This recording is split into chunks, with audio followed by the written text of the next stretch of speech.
what's up guys? Good morning. So ngayon ay araw na ng Martes dito sa lokasyon namin. At ngayon ay lilipat kami, no. Lilipat kami ng Anchorage at galing kami ng Silatpao. Pupunta kami ng Marina Bay. So sa mga susunod na araw kami ay on-hire na. At magbibiyahe na tong barko namin. Papunta siya ng Australia. So ang mangyayari kasi, may sasampa dito ng mga Australianong crew. Papalitan kami, no. Dahil pag on-hire nila ng barko, hindi kami pwedeng papasok doon sa territory ng Australia. Sila ang magdadala ng barko, sila din magtatrabaho doon. At after 1 month na higit, makomplis yung trabaho nila doon, babalik naman yung barko, ihatid nila dito sa part ng Indonesia. Doon namin sasalubungin kung saan doon din kami magsa-sign off. So ngayon ay dito pa ako sa aking kabina. Ang oras natin ay mag-aalas 9 ng umaga. So ang pilot ay alas 9 parating na. So samahan nyo ako at titingnan natin paano ko mag-pick up ng angkla. So ngayon ay pababa na ako dun sa second deck, sa D-deck na kung saan ay doon nakapwesto yung aming forward anchor. So makikita nyo ito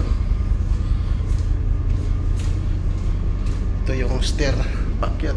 Yan o, bali C-deck yan. Itong position ko yan, B-deck, na kung saan ito yung label ng proa. Yun, doon yung papuntang Miss Hall. So papasok tayo dito at dito yung daanan pag pumupunta ka ng proa. Papasok tayo dito sa accommodation ng B-deck. Tingnan nyo, ito yung B-deck. Ikutan lang natin saglit. Maraming kabina to, no? Bali dito yung mga pasahero. Kung halimbawa may pasahero kami, dito sila matutulog. Yan, nalinis ko na yan. At ready na pagka in case na darating yung mga Australiano, pwede na silang matulog dito kasi sila nga ang magdadala ng barko nito. So ikutan lang natin. So bali yung street na yan, andyan na yung proa ng barko namin. Andyan nakapisto yung angkla. So ikot tayo dito. Yan, dito tayo dadaan sa port side. Ito pala yung texture ko. Yan, nandyan nakalagay yung mga gamit ko. So yun, lalabas na tayo dito sa forward anchor. Yan o. Yan, pagbukas natin dito. Ito na yung proa. Sapat. Yan o. Entering, snap back, hazard zone. Kailangan naka-safety tayo. Kaya sili. Yun. Yun yung partner ko dito sa proa. Ito yung proa namin, o. So pag nag-operate ka ng windlass, ayan yung control nya. Ayan yung switch. Tapos ito yung port side anchor. Yung nakababa, nakataas yan, nakasecure, gawa na yung ginamit namin nung nakaraan ay sa starboard. So bali yung i-pick upin natin ngayon yung starboard anchor. Yan, ito yung starboard anchor. Yan. Yan, pagka halimbawa maraming putik na umakyat, pinapabuksan ko yung anchor wash para kusa siyang magwabasing ng sarili niya, no, habang pinipick up ko yung angkla. So ito yung kabuuan ng forward namin. Yan. So sarado, no. Doon sa mga ibang barko na sinampahan ko, open siya. Ito sarado. Yan. Actually pangalawang sampa ko na dito sa barko na to. Kung nakikita nyo yung mga latest na vlog natin, marami akong nabablog dito, no, noon. So kung umakyat ka dyan, dito may stairway, andyan dati yung gym, kaso lang yung mga gamit sa gym lilipat na doon sa loob. So ang ginagawa namin dyan, pag nagba-barbecue party kami, dyan sa taas, yan, dyan sa taas, may daanan din yan doon sa kabila, doon sa taas. So ito ngayon yung makikita natin, ang kurahe ng Silatpao. At ayan yung angkla natin, oh, yan sa starboard, yan yung bulbos bow ng barko, yan. So ito yung kabuuan ng Silatpao Anchorage. At aalis kami dito, pupunta kami doon, lilipat kami doon sa Marina Bay, yung dati naming pinapwestuhan pagka mayroon kaming hot work job. So ayun, abang-abang lang. At mamaya papakita ko sa inyo yung madadaanan natin, dahil dito kami dadaan sa kabila. So marami tayong makikitang magagandang tanawin dyan, yung mga maliliit na island. Alam nyo naman dito sa Singapore, advanced talaga sila, no? Grabe yung pagka-develop ng bansa nila. So yun, abang-abang na lang mamaya. At papakita ko sa inyo pagka naka-complete na give up anchor na kami. Alright, ayan, at pick up anchor na kami.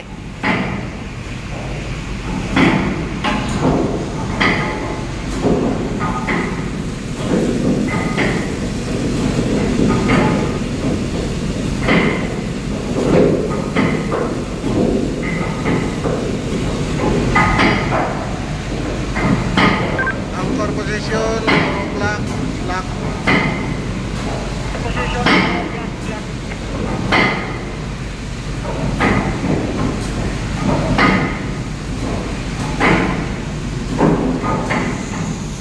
Continue pick up.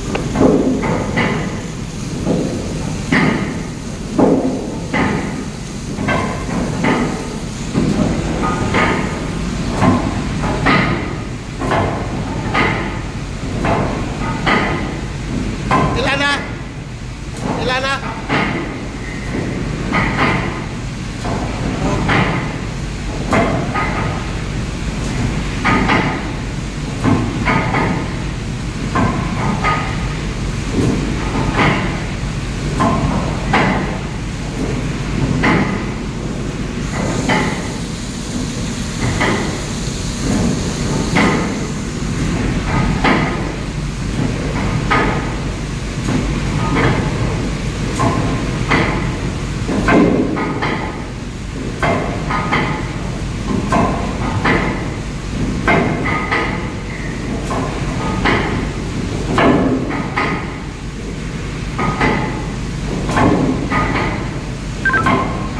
Kolonde, Senedeng, 3 o'clock, lock.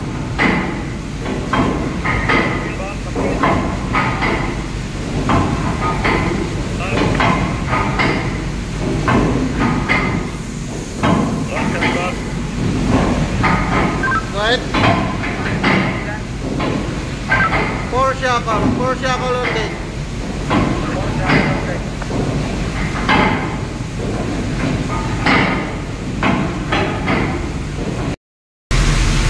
Ayan guys, tapos na kaming mag pick up ng angkla. At yun, pinatambay ko lang ng 1 meter above water, dahil maya maya i-drop din namin pagdating doon sa next na location na pagtatambayan namin. So ayan yung angkla namin.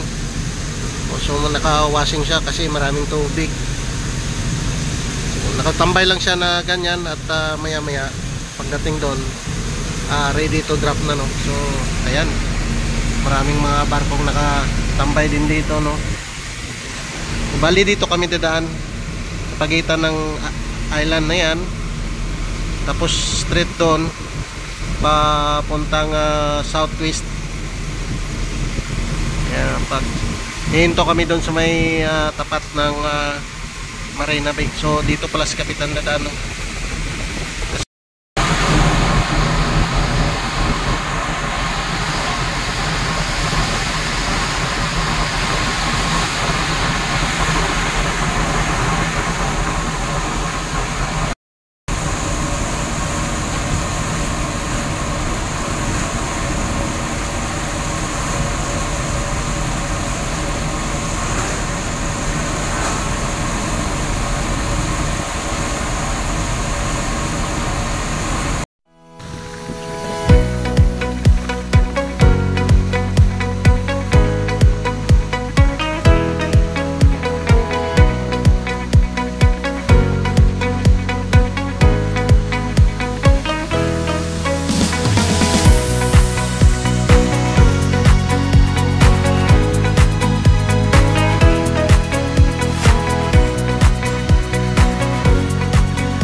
Dito yung medyo malalim-lalim. Baura yan dyan eh.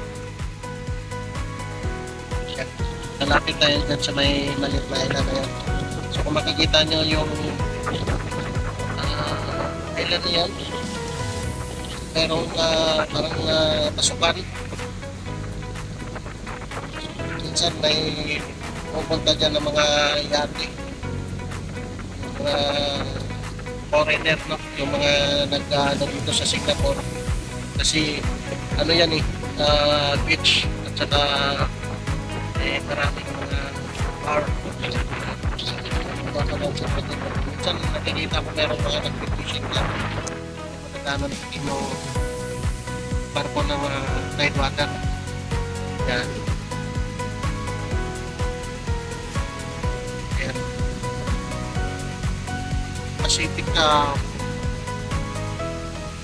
Pacific Walkie Ray. Yan yung pangalan niya. So dati siguro ang barko ng ang Course-Wire yan. Ang binili ng Tidewater. Ayan, may mga nakakurahe pa man. So bali yung dalawang kasama namin na barko na una na doon. At tatlong barko kaming i-hire papuntang Australia. Tatlong barko ang magtutuwing galing dito sa Singapore. Tapos yung tatlong barko na yan papalitan din ng mga Australiano. So i-update lang tayo sa mga sunod na araw pag sumampa na rito yung aming mga relibo. At kami ay kontrata namin 2 buwan lang. Pero katatapos lang ng 2 buwan, nag-extend kami ng 1 buwan para lang dito sa project na to. Right? So pagka tayo mamaya, papakita ko sa inyo yung location ng lilipatan namin doon sa Marina Bay. At dito na kami sa aming pangalawang destination na kung saan dito na kami mag-area ng aming angkla. Ayan, ina-area na namin yung angkla.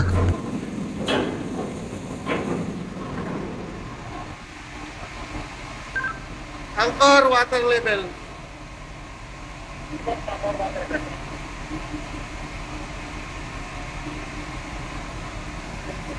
Ayan yung kasama namin, no? Yan. Tsaka yun. Ito si Commander nung nakarang sampa ko, dyan ako, no? Dyan ako galing. Ayun si Champion sa kabila. Yan, maraming mga barko nakatambay rito. Lahat ng mga maliit na barko, yung mga pang-angkuran lang dito naka-angkurahe. So matrap-angkor na kami dito. Yan, nakatambay na si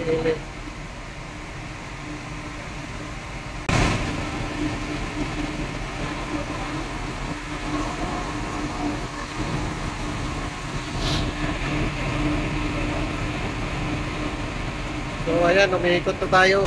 Posisyon na kami at magdadrop anchor.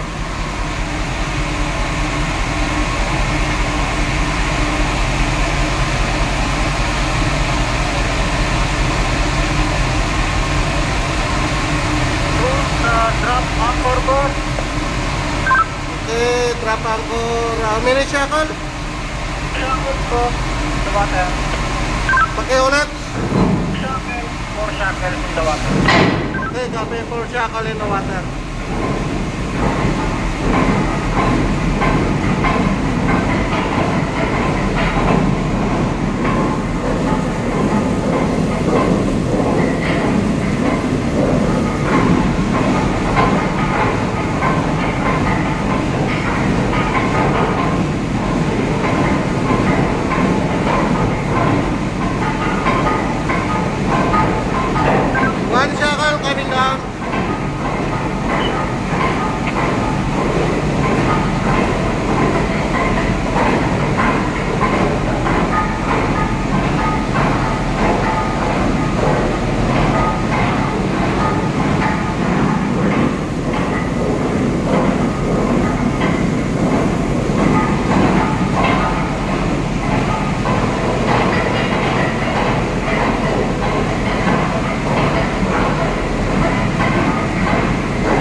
Ayan mga boss, tapos na kami mag-area at ayan yung direksyon ng anchor, naka up and down siya. So ibig sabihin walang tension, maluwag. So dito kasi wala namang masyadong current. Ito yung makikita natin, no? So naka-secure na yung angkla natin. Yan, naka-secure na siya.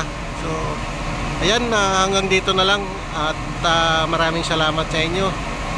Kung hindi ka pa nakapag-subscribe sa ating YouTube channel, paki-subscribe na lang at pa-support. Paki-comment na lang pag nagustuhan nyo itong ating video. Alright, so paki-follow yung ating Facebook page, Palaboy Venture. Minsan doon din tayo nag-upload.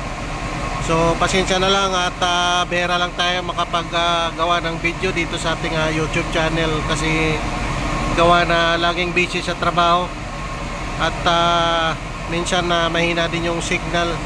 So hayaan nyo at pag nakauwi na tayo by next week, makapag-upload na tayo normally pag nasa Pilipinas na tayo. So hanggang dito na lang. Maraming salamat. God bless sa inyong lahat. At shoutout sa lahat ng mga OFW around the world.